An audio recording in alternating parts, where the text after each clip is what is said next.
A paz do Senhor Jesus, o Cristo. Sou o evangelista Daniel Araújo e estarei com você hoje na lição de número 7, que vai falar um assunto muito importante. Mas antes da gente começar, quero agradecer o convite ao Departamento da Escola Bíblica Dominical da Igreja Assembleia de Deus Missão aos Povos, o qual eu atuo como professor no Templo Central, da cidade de Uberlândia. E também convidar você que ainda não é inscrito no nosso canal, se inscreva. Você que já é inscrito, deixe seu like e o seu comentário. Isso é muito importante para enriquecer esse canal. Eu conto com a colaboração, compreensão de vocês. Aciona aí o sininho de notificação toda semana que aparecer um vídeo novo, você já vai receber a informação de imediato. E parabéns ao Departamento da Escola Bíblica Dominical, no corpo da sua diretoria, por essa rica iniciativa. A lição de número 7, que nós vamos tratar nesse momento, fala a mordomia dos dízimos e ofertas. E então, o dízimo faz parte da orientação para a igreja contemporânea? Ele está dentro da proposta do período da graça? Ele é antigo ou veterotestamentário ou para o Novo Testamento? Vamos então aprender um pouquinho, conversar com muita humildade, amor e carinho a todos vocês que estão nos assistindo nesse canal abençoado por Deus. Então, você que tem sua revista, mantenha ela em mãos, junto aberto também a sua Bíblia, para a gente conferir alguns textos bíblicos. Lição de número 7, a mordomia dos dízimos e ofertas. Vamos ler o textuário? O textuário da lição está em Malaquias capítulo 3, versículo 10. Trazei todos os dízimos à casa do tesouro, para que haja mantimento na minha casa, e depois fazei prova de mim, diz o Senhor dos Exércitos. Se eu não vos abrir as janelas dos céus e não derramar sobre vós uma bênção tal, que dela vos advenha maior abastança. De ato contínuo, vamos também para a nossa verdade prática. A entrega do dízimo e das ofertas é uma bênção e um privilégio para quem é grato e fiel a Deus. Vamos gravar algumas palavras aqui. Mantimento, gratidão e assim diz o Senhor. Mantimento, gratidão e assim diz o Senhor. Vamos guardar essas palavras aqui. E o texto, o escritor, melhor dizendo, da lição, ele traz a leitura bíblica em classe, o texto que se encontra em Malaquias capítulo 3, versículos do 7 ao 12. O que acontece em Malaquias? Malaquias, um dos profetas menores, em nossa ordem temática de exposição da Bíblia, ele é o último livro do Antigo Testamento, e ele vem trazer para nós a parte da reconstrução de Jerusalém, pós-cativeiro e destruição de Jerusalém pelo período babilônico. E ali nós temos depois Neemias, que tem todo um arranjo, toda uma orquestração de retorno, regresso à cidade, à sua pátria, à sua capital. E ali começa então um período de reconstrução de toda a estrutura de Jerusalém.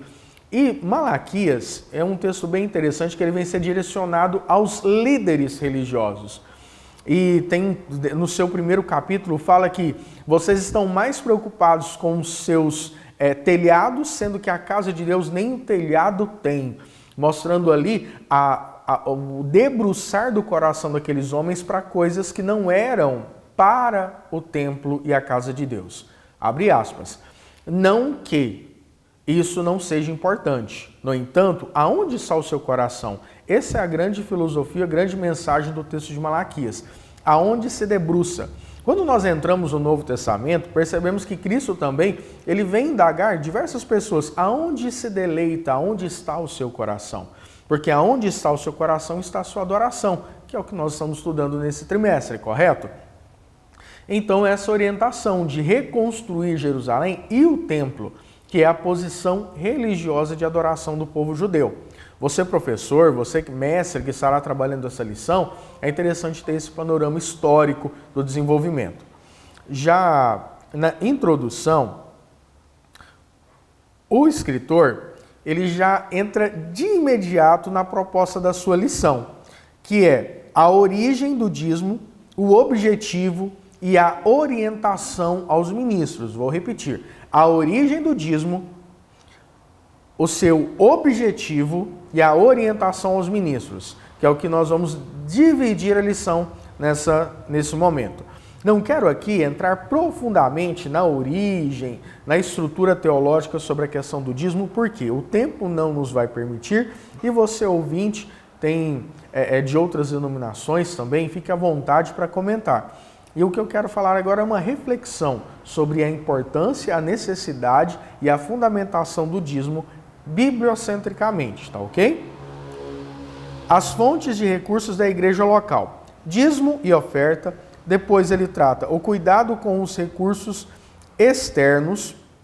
E por fim, nesse tópico, outras fontes de recursos.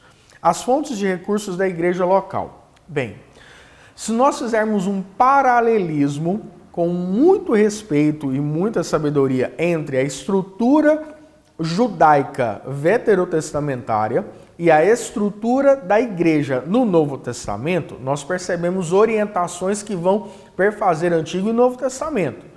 No Antigo Testamento, a estrutura de adoração era direcionada por uma tribo específica, que é a tribo de Levi. Então, os levitas, eles ficavam incumbidos de estruturar, ornamentar e organizar a adoração no templo e também a garantia da efetivação, por exemplo, dos sábados, das festas, que eram ordenanças do Deus Todo-Poderoso. Mas para que essa porção da nação de Israel fosse sustentada, e aí Paulo trata esse versículo que Moisés nos deixa no Antigo Testamento, que é de direito ao trabalhador o seu sustento, levando diretamente ao ministro de tempo integral que necessita desse recurso. Então, tanto no Antigo quanto no Novo Testamento, e agora a igreja ela é sustentada como a nação de Israel a partir das ofertas e também dos dízimos, que eram obrigados no Antigo Testamento para funcionalidade e manutenção de toda a estrutura logística, organizacional da nação de Israel. Porque o levita ele não tinha outra função senão aquela sacerdotal e ministerial. Então, no Antigo Testamento, nós temos uma diferença um pouquinho com a igreja, e por isso que eu disse uma comparação bem sadia e honesta entre igreja e nação de Israel do Antigo Testamento, porque no decorrer da história, quando nós passamos de um período de patriarcado para um período de juízes e o período da monarquia, nós institucionalizamos a adoração. E o Estado, ali representado pelos reis, ele tem a obrigatoriedade de também ser ligado à religião judaica, ou seja, ela é institucionalizada. Diferente do que nós temos hoje. Brasil, país laico, nós não temos a institucionalização de uma religião ou de uma igreja. Então, a igreja ela vai ter subsídio, sustento de onde?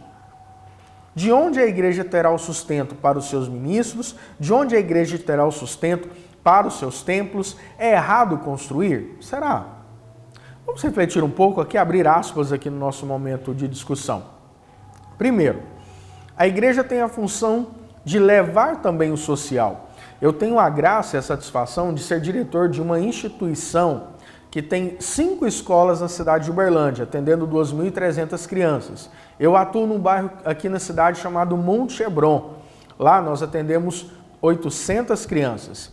Próximo fica o Residencial Pequis, um outro bairro periférico, o qual nós atendemos mais 900 crianças, além de outras 3 creches. Bem resumidamente, essa instituição chama Fundação Filadélfia. Foi uma instituição aberta a partir do coração doador e vocacionado da igreja. Essa instituição ela está caracterizada como o terceiro setor. Recebe subvenções governamentais porque viu a seriedade e a competência da gestão da igreja e também da instituição Fundação Filadélfia, o qual o Instituto Bíblico IMP também faz parte. Que vou só lembrando, em outras oportunidades já falei, eu também sou coordenador pedagógico, um dos coordenadores pedagógicos do Instituto Teológico. E ali nós temos um trabalho social muito bonito, agindo e entrando em esferas em que o poder público governamental não consegue. E a sociedade civil se organiza para tal.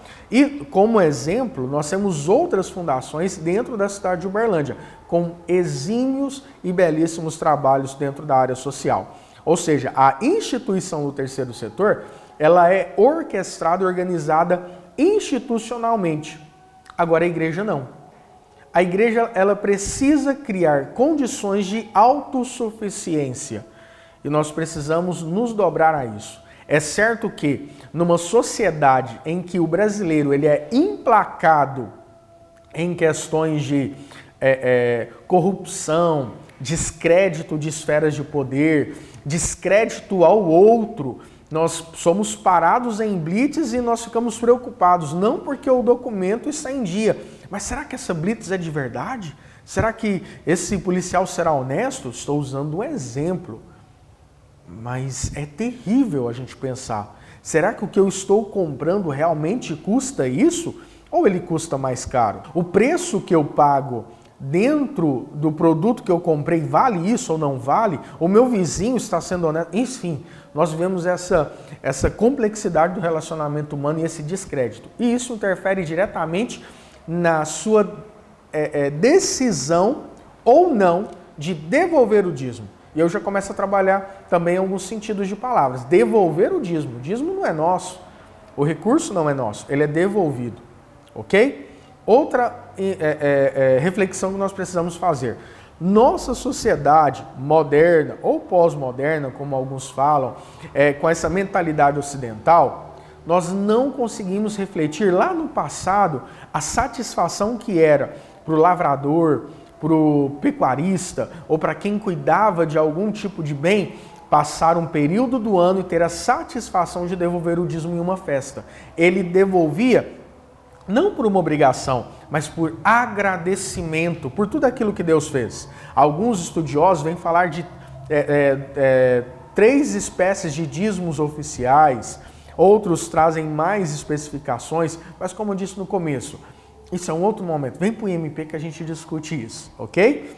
Então, o dízimo e a oferta começa no Antigo Testamento antes da lei. Ou seja, o dízimo e a oferta foi uma ação voluntária dos patriarcas. Vou citar isso novamente em posteriori. E Moisés, então, ele organiza e exige toda essa esfera da entrega do dízimo, devolução do dízimo, melhor dizendo. Quando eu penso que o dízimo é uma obrigação, fica parecendo que eu fui numa loja e comprei 48 prestações daquele bem. Aí eu tenho a obrigação de pagar 48 prestações. Jesus amado. E o dízimo não pode ser visto dessa forma. É algo voluntário. É algo de doação. E também o cuidado quando recebe-se aquele recurso. Eu já trabalhei dentro de tesouraria de igrejas, dentro da estrutura de investimento da igreja, tive essa oportunidade quando eleito em algumas congregações. E é muito sério, igrejas infelizmente terem a luz cortada, a água é impedida de ser abastecida, porque não teve o recurso para pagar esse bem. E em contrapartida, os nossos ministros precisam constantemente buscar estratégias, se preparar e se qualificar. Porque dentro do ofício pastoral existe um leque de ações, desde escuta de uma situação complexa pela vida de alguém, até mesmo a gestão financeira do recurso que chega. A nossa igreja, Assembleia de Deus Missão aos Povos, tem a estratégia de centralizar os recursos, ou seja, o recurso ele vem para a central e ali ele é gerido. Ele passa por um corpo, ele passa por um conselho, ele passa por avaliação de investimentos, e assim a manutenção e desenvolvimento da igreja, ele precisa ser visto com vários olhos. Isso não é ruim, isso é bom, isso mostra a seriedade, o zelo que a igreja tem com o recurso que é direcionado. E nós precisamos atentar a isso. Então nós doamos, nós ofertamos, nós devolvemos o dízimo e a igreja também ela tem um compromisso em contrapartida de uma boa gestão desse recurso. Quando a gente entra no segundo tópico, fala-se das bases bíblicas para o dízimo e a oferta. E é onde dá muita polêmica. Alguns concordam, outros discordam, outros falam que sim, outros que não. Afinal, a oferta, o dízimo, ele está no Novo Testamento. Os patriarcas devolveram o dízimo voluntariamente, em agradecimento e também, quando eu lembro de Jacó, em situação de aliança. Deus orientando ele a ir para uma terra, ele fala, eu irei. O Senhor vai comigo e eu devolverei o dízimo de tudo que o Senhor me der. Ou seja, é uma situação de retribuição, um pacto, uma aliança, um compromisso. É a fé na ação genuína. O dízimo no Antigo Testamento, e aí a gente pode discorrer em alguns trechos, por exemplo, como o trecho de Levíticos, capítulo 27, a partir do versículo 30, que fala a organização e a estruturação do dízimo. E um outro texto, que eu já deixei marcado aqui para ser bem ágil com vocês, que se encontra no livro de Mateus, capítulo 23, versículo 23, aonde Cristo, ele confronta os fariseus, porque eles devolvem o dízimo por coisas mínimas, mas aquilo que é importante, que é auxiliar os menos favorecidos, eles negligenciam. Ok. Primeiro, o capítulo não tem orientação de estruturar e orientar o dízimo. Realmente no Novo Testamento nós não encontraremos assim, devolveis o dízimo de tudo que você tiver, devolveis o dízimo do que planta, devolveis o dízimo do que colhe, devolveis o dízimo do que você semeia, devolveis o dízimo do que você cria do animal do campo. Não está assim. E aí? Como que nós podemos refletir? Mas em todas as passagens em que cita-se a questão do dízimo, no Novo Testamento, existe a orientação pelo objetivo do texto, então a gente não negligencia essa hermenêutica do texto, mas em contrapartida, existe também ou melhor dizendo, não existe a negação do dízimo. Muitas das ações, das falas do Antigo Testamento, elas não são repetidas no Novo, mas nós interpretamos por questões éticas, morais e comportamento religioso que elas podem ser retribuídas. No Novo Testamento, a palavra de Deus fala que em Cristo se cumpre a lei. Mas quais aspectos da lei? Cerimonial. Outras lições nós estudamos sobre isso. Mas no Novo Testamento, ele não vem negar ou levar a zero o Antigo Testamento. Então é algo assim de poder refletir e leia e entenda bem o texto de Mateus capítulo 23, tá ok? O objetivo do dízimo no Antigo Testamento e também para o Novo Testamento é a manutenção da estrutura de adoração e toda a estrutura organizacional da igreja ou do Antigo Testamento do templo. O dízimo no Novo Testamento não é falado.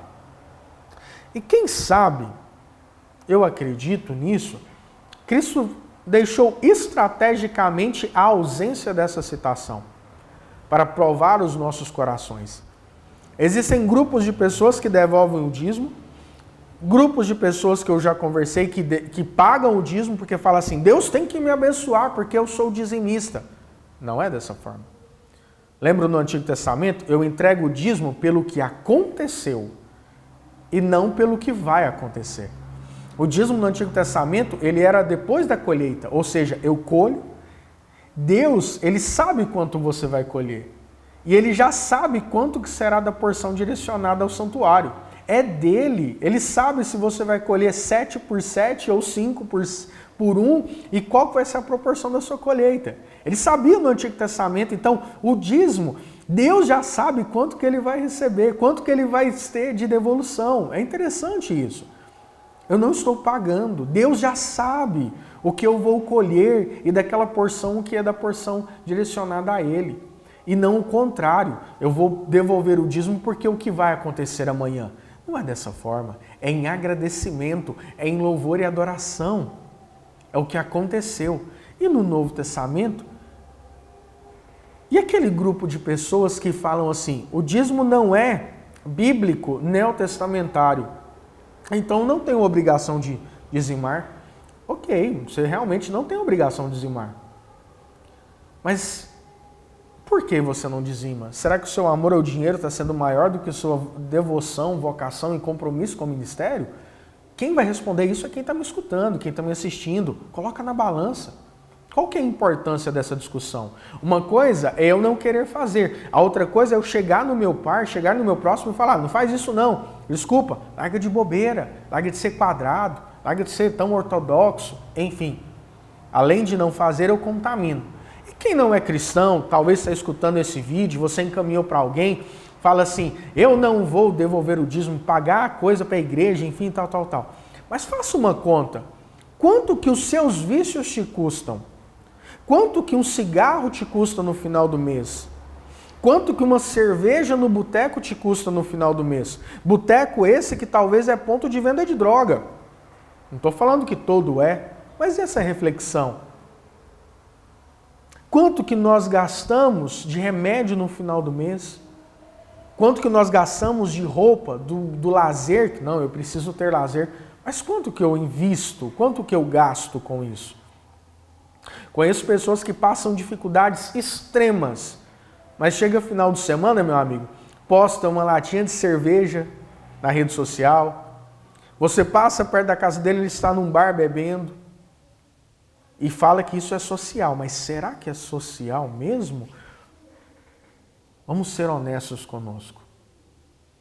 Será que o devolver o dízimo é uma questão ideológica, teológica, ou é questão de que eu não quero perder esse recurso financeiro? Então essa discussão excede a discussão teológica, excede a discussão propriamente bíblica, excede a discussão propriamente religiosa. Vem de impactar o seu coração e ver qual que é a métrica ou embasamento do seu compromisso. Então, eu não devolvo o dízimo não, eu estou na igreja, mas não atrapalha o irmão que tem fé para devolver. E reflete você dentro do seu coração. Por que eu não estou? É certo que há momentos que nós não conseguimos, a pressão financeira, de repente você ficou doente um mês, teve uma conta inesperada, algo que saiu do controle e você precisa mexer no orçamento. Mas não devolver o dízimo é uma coisa, não ser dizimista é outra totalmente diferente. Então você ministro, você professor, você aluno que está me escutando, reflita sobre isso. Aproveite esses minutos, esses segundos, tá ok? Ofertas nas escrituras, só uma observação, alguns historiadores falam que o dízimo, ele excedia a casa dos 20%, porque junto com a obrigatoriedade do Antigo Testamento da devolução do dízimo, você tinha ano sabático, descanso da terra, não colher 100% das frutas nos pés, ou seja, porque traziam ali as colheitas de pessoas necessitadas, pessoas deficientes físicas. Ou seja, todas essas prescrições e orientações, elas perfaziam a casa dos 20%. E o que nós estamos discutindo aqui é 10%. Se alguém está pregando aí 3 vezes o dízimo, 2 vezes o dízimo, é exagero.